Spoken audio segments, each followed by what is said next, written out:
Hello guys, magandang araw sa inyong lahat. May panibago na naman akong ituturo sa inyo guys.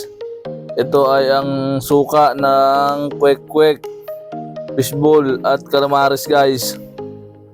Ito ang ating mga sangkap guys, pipino.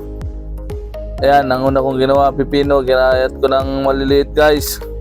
Tapos sibuyas, isang pirasong sibuyas. Tapos 5 pirasong labuyo, asukal, paminta pino, suka, saka tubig. Ayan guys, sa mga sangkap na yan. Shout out nga pala guys kay Juniper Ubilio. Siya yung nag-request ng pang 1 liter na sausawan guys, kasi nag-uumpisa pa lang daw siya.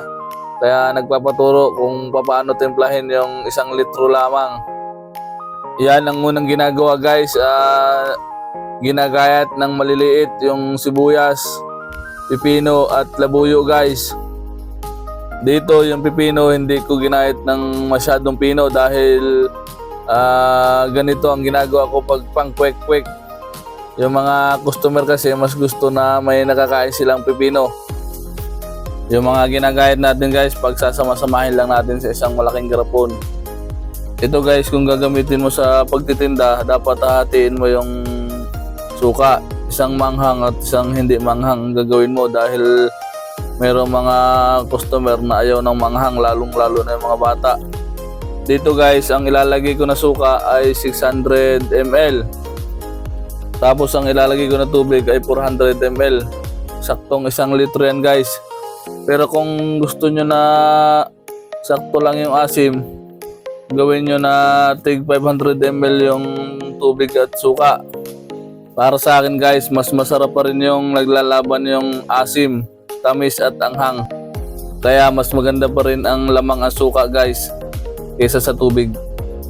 Pag pang negosyo guys, huwag kayong gagamit ng puro suka. Kailangan talaga may tubig para kumita kayo ng ayos, at saka mas masakit sa lalamunan pag purong suka guys. Yan guys, nailagay na sa garapon. Lahat ng sangkap natin, haluin lang ng maayos para matunaw ang asukal at asin guys. Napakasarap nito guys. At isa din ito sa binabalik-balikan ng customer sa amin, itong suka na timpla namin.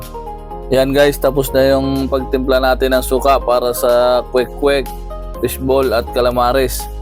Kung meron pa kayong request na mga sauce na gusto nyo matutunan, i-comment nyo lang sa comment section para magawa natin ang video guys. Sana ay may natutunan ulit kayo sa aking mixing tutorial. Hanggang dito na lang guys, hanggang sa muli. Bye bye.